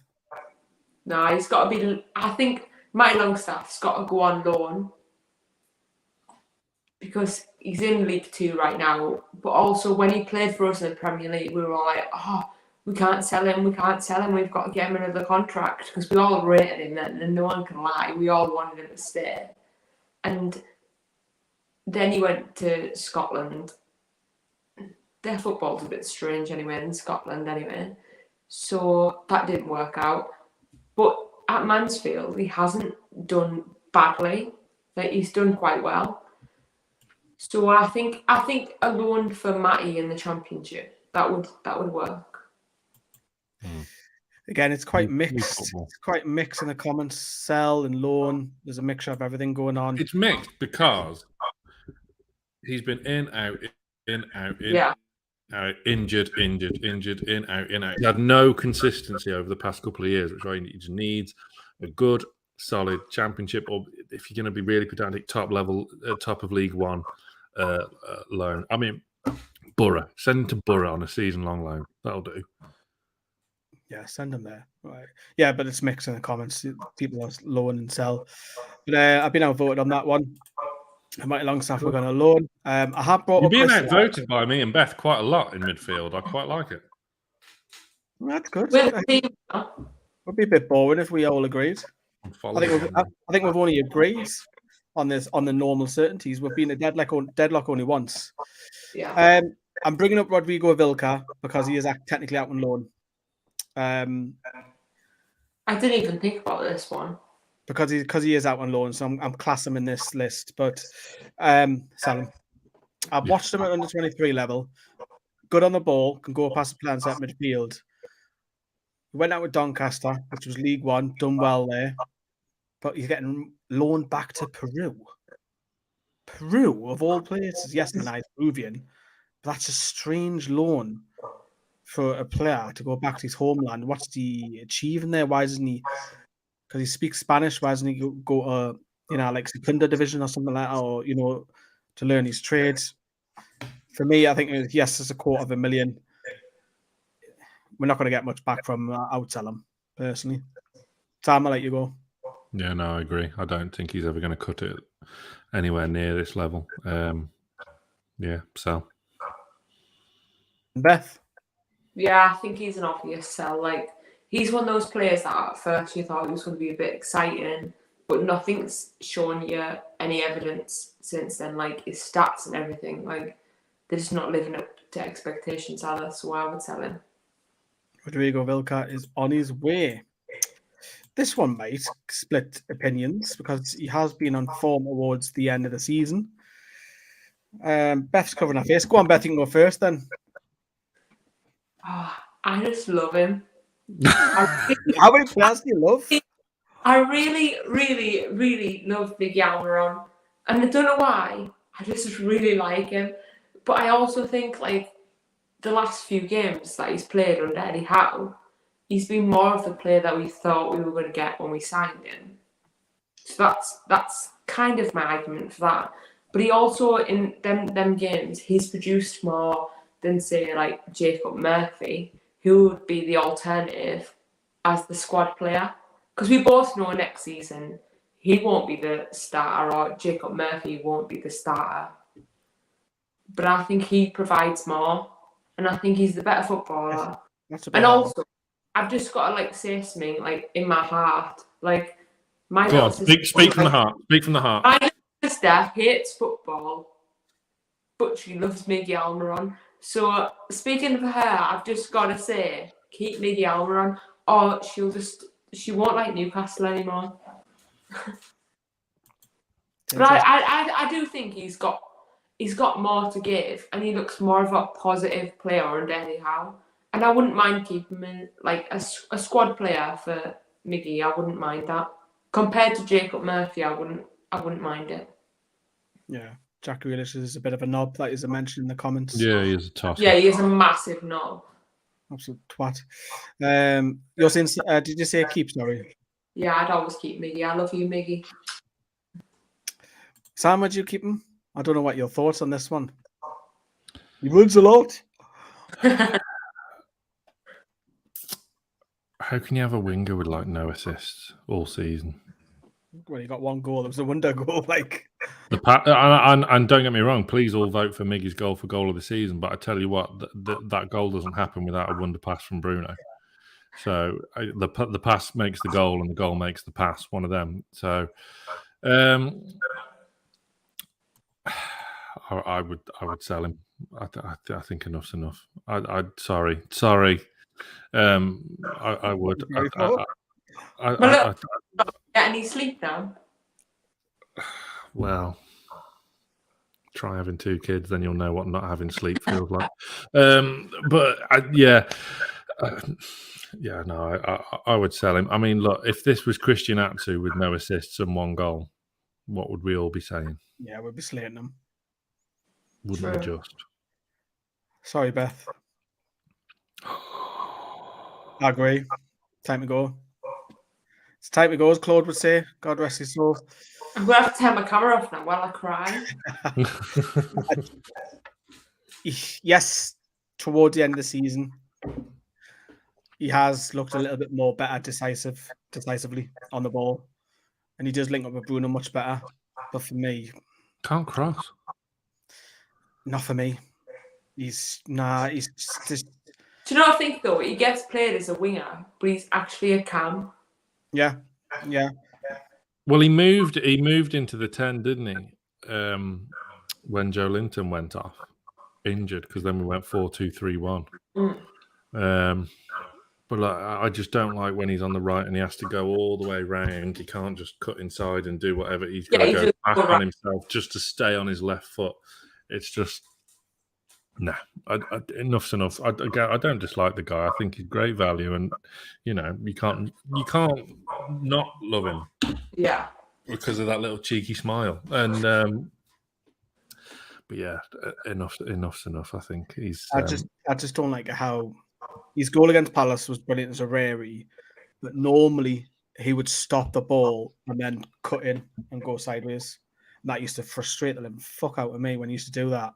Because yes, I know he's not an out-and-out winger, but with Jacob Murphy's completely opposite. Jacob Murphy will run onto the ball, but he kind of finish it. He's another one who kind of finish at the other end.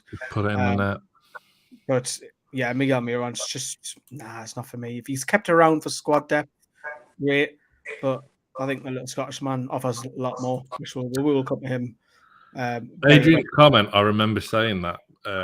At the start of the season under Steve Bruce, I said I said something very, very similar. I don't know if you remember, but I did say something very, very similar, just trying left wing back, because he'd be on his side and he can stay on his left foot essentially, couldn't he? And he's not one to shirk a challenge. Memories of tackle, doesn't he? Yeah, memories of him chasing down Adama Traore a few seasons back at Molineux.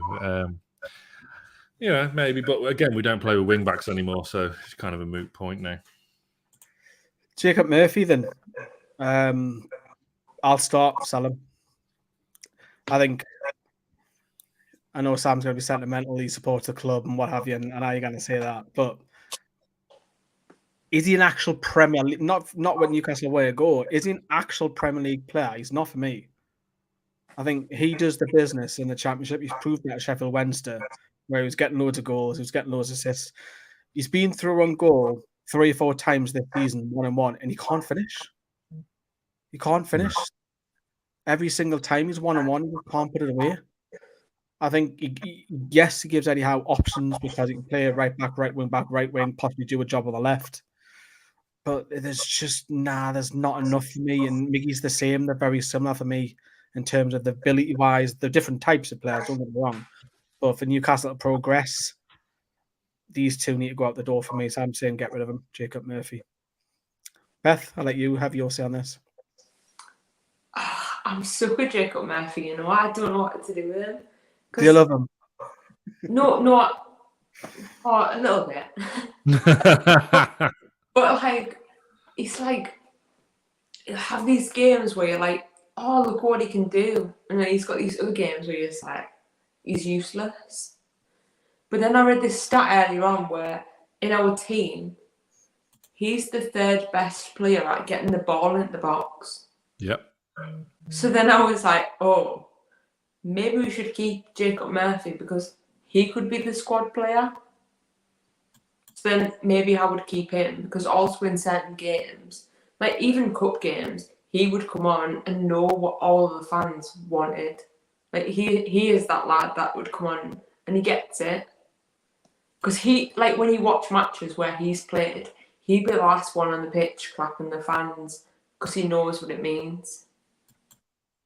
You just go over and cut the fans off all the time. Credit him. Yeah, he is he understands, and I think obviously people say that and it's like a cliche thing, oh, he gets it. But Jacob Murphy actually does get it. And sometimes that can actually go the extra little mile, can't it? 100%. And if he is actually, statistically, the 3rd best at getting in the box, he could be worth keeping, so I would keep him. Decide, Evan. Mr. Mulliner. It's funny because I agree with both of you. You both made some fantastic points that I fully agree with. He's a hell of a lot better footballer now than what he was when we first bought him. This time last year, I was adamant he deserved a new deal and another chance because he's improved and he looks like he's kicked on. And I thought he's worth a bit of a go, and he can cross, which Miggy can't. He can cross. I just don't think we'll sell the two of them. I do think we need a couple of wingers because there are going to be games where Fraser's injured or Max has hit a bad spell of form, so you need that bit of competition for places in there for real quality. But I don't think that's going to happen in one transfer window this summer. It might, because there's a young lad killing it in League Two who I would want to. There is, but again, that would seem to me another obvious loan to the Championship with Elliot Anderson, unless you met Santiago Munez, who I am adamant should play both games against Fulham this upcoming season. But do you know what? And I'm going to pay a compliment to both of you. When you were talking, Lee, I was going, "Yep, sell." Absolutely, but when Beth was making her case, I was like, maybe we should keep him. Fuck it, sell him. Fuck off. He's off. Because he's definitely blocked now. He's 100% blocked. Do you know what though? Do you know what?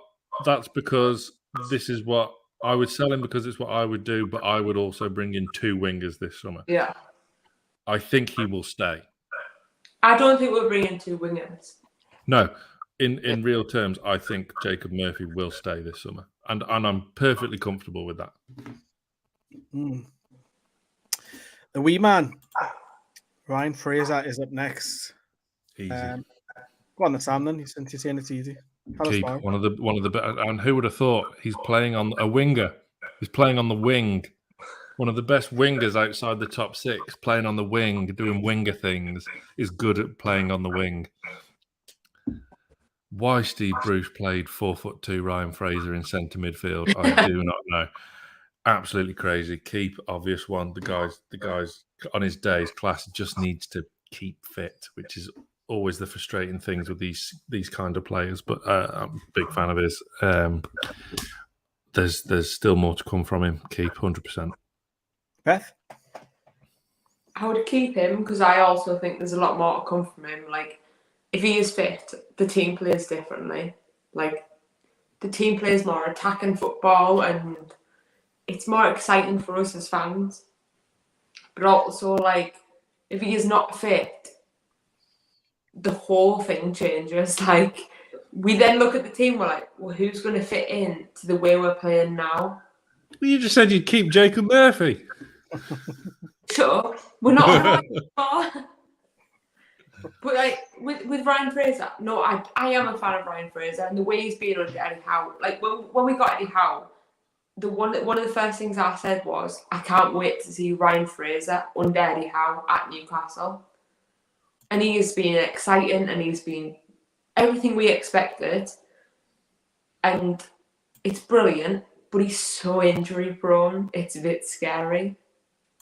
But I would keep him. I would always keep him because he is that. He can come on and change a game.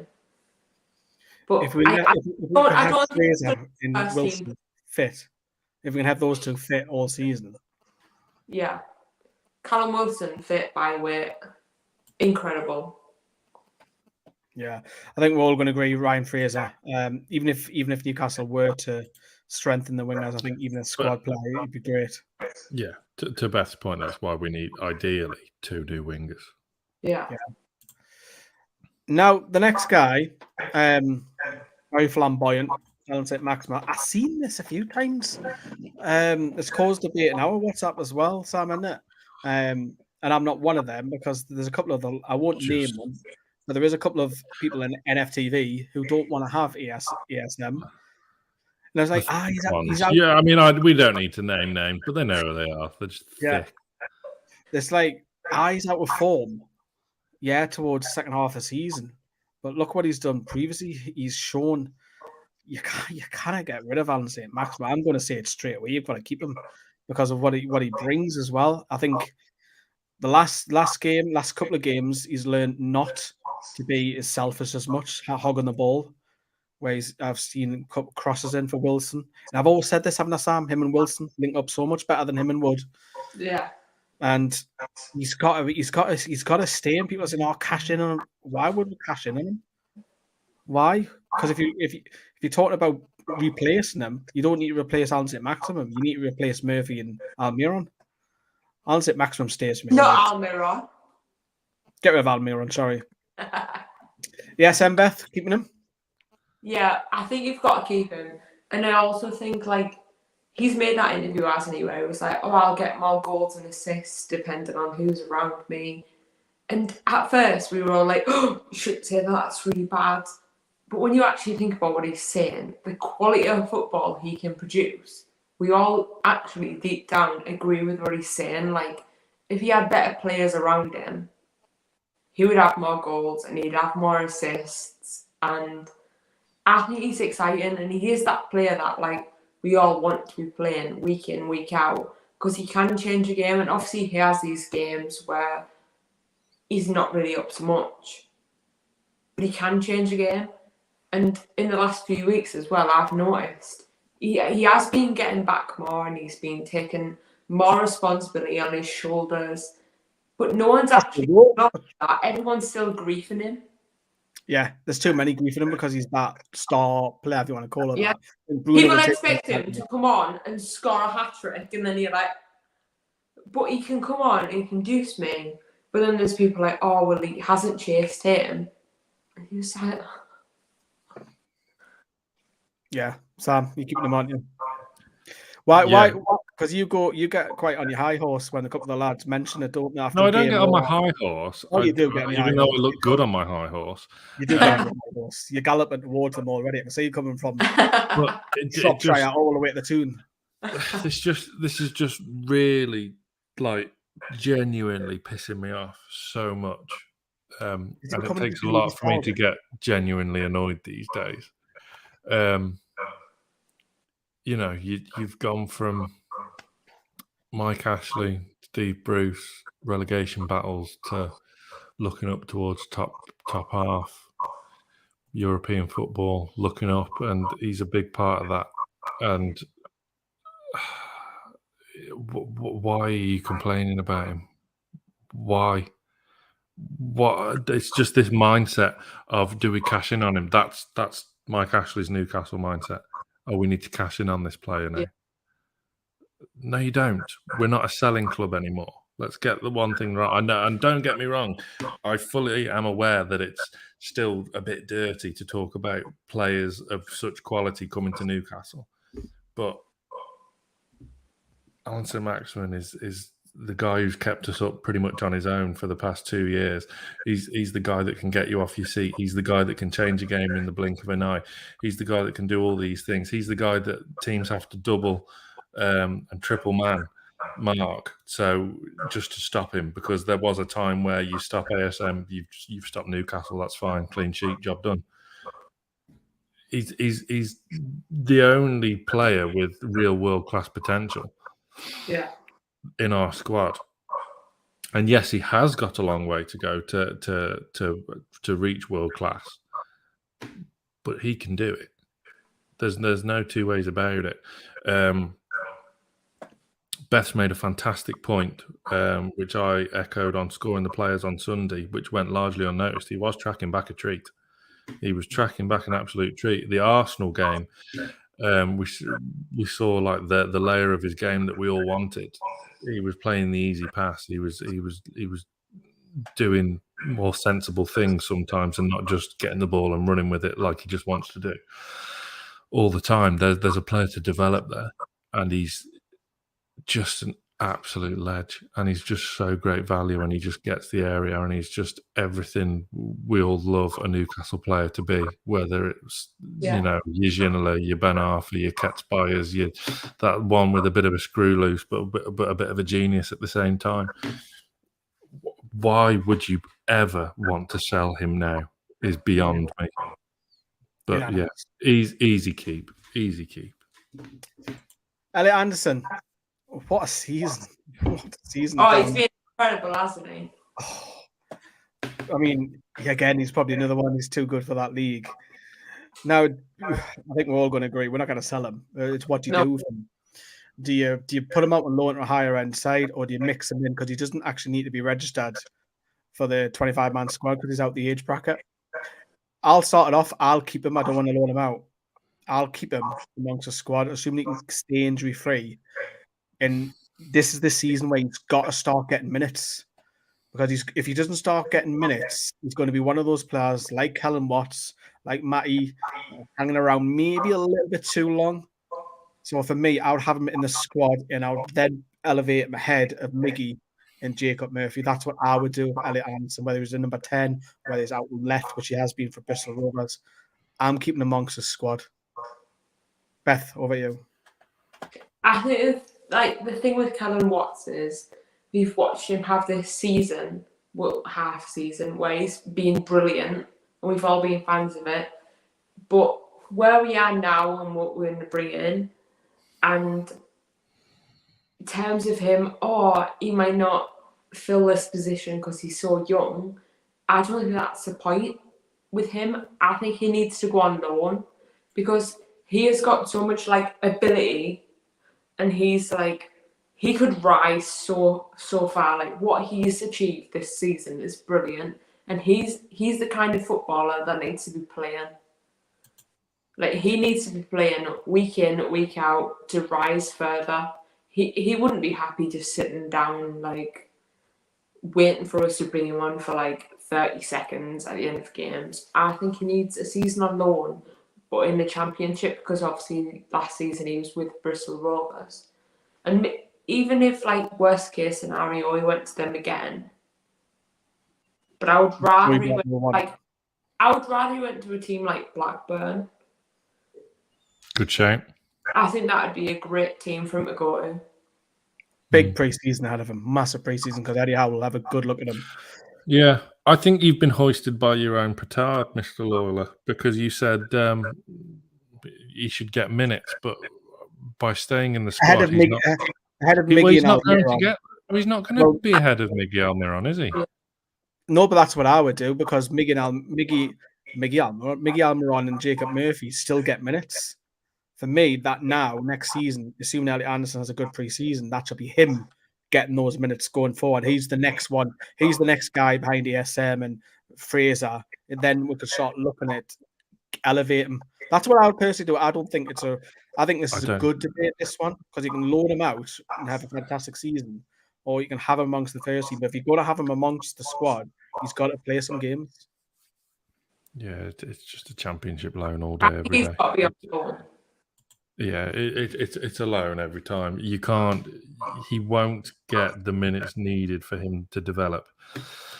Because what will happen is, if he does stay in and around the first team squad, he's going to be playing for the under-23s for 99% of the season, and he's going to feature in a cup game. That's it.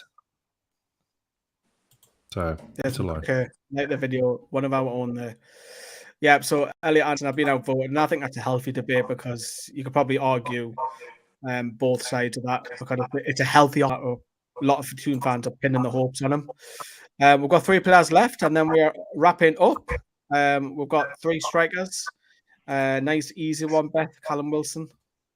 You got to keep Callum Wilson. Callum Wilson, the thing is, like with him, we all know as fans, he is like that player that can get, like, if he is fully fit for the season, he can fire in a goal. He can get like 20 goals a season, but he won't stay that fit, and we all know it, and it's really sad to admit. So I think when we bring in another striker, it should be a young striker, so that he knows, like, all the pressure's not on him. Obviously, human and Tiki, how you pronounce him, or. But I always keep Callum Wilson, because he's a very good striker. Like, we watched it when he came on, and he's making up these spaces and things like that as well. Yeah, we've missed that. Like with Chris Wood, like, we all know, like, he can provide this and he can provide that, but the runs that Callum Wilson makes, Chris Wood doesn't do that. Yeah, Callum Wilson in our side, we look so different. Yeah, we're a lot stronger, aren't we? We look like we score a goal. Yeah, and you've seen some of the attacks where against Arsenal, they attacked it over the ball. He was wrestling their 2 defenders. Yeah. Stretched defence. He's got a bit of muscle. He's got a bit of power about him. Good penalty taker. He's strong in the air. And losing tooth as well, 1 or 2. Links up with ESM well. It's a no-brainer, Callum Wilson, but you're all right. It's the injuries that are killing him. That's why I think Newcastle have to go out and get another striker. So, I mean, I'm wrong. No, I think we will go out and get another striker. Like, what? I'll fucking block you. Yeah, it's one of the most obvious keeps of the evening, isn't it? I mean, yeah, for him to come back and play them 2 games at the end of the season after such a long time out was absolutely phenomenal. 3 goals in 2 games as well. Absolutely phenomenal. I didn't appreciate just how good of a striker he was till we had him. Obvious keep. He needs a good, solid pre-season in him, though, and hopefully he can start firing, and hopefully we can get off to a good start next season. Indeed, this one's going to cause a debate, because it's backup, probably we will call it now. Chris Wood. One time you can kick us off with this one, because I'm still undecided even right now. Yeah, I'm kind of not fussed either way, to be honest. If he stays, okay. If he goes, fine. I'm not that fussed. I mean, I'll pay Chris Wood a compliment. There's not been too many games where we've gone, well, we've really missed Wilson today, because we've still had a good run of form with him in the team. Yeah. And back when Joe Linton is isolated up top on his own, we have missed the striker, haven't we? Of course we did. So I think he was a better option than Dwight Gale. There's no 2 ways about it. Like a Premier League Daryl Murphy signing, wasn't it? I don't think it's the worst 25 million spent ever.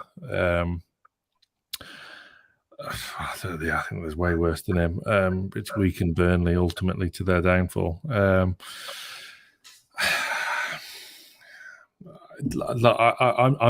think this is one where I'm just.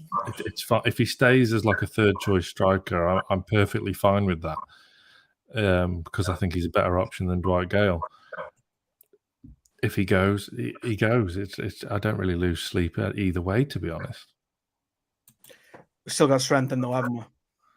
Yeah, 100%. And I think one of the priorities this summer from the club is a striker. So, I think that's going to happen, whether that's Nunes or whoever.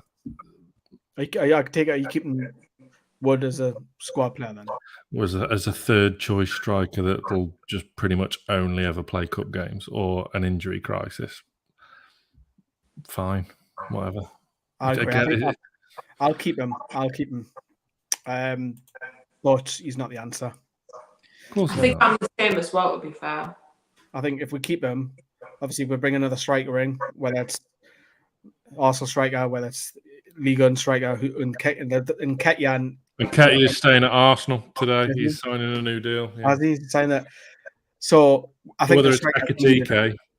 Yeah, we need another striker, and that'll push Gale away. But I think as an alternative battery ram, but he's got a bit more through his game than just that, and being probably disrespectful to him. Yeah, he pulls a lot of people out of position as well. And I like Alan Saint-Maximin, people like Blossom, where he's pulling people out, like they've got their space to run.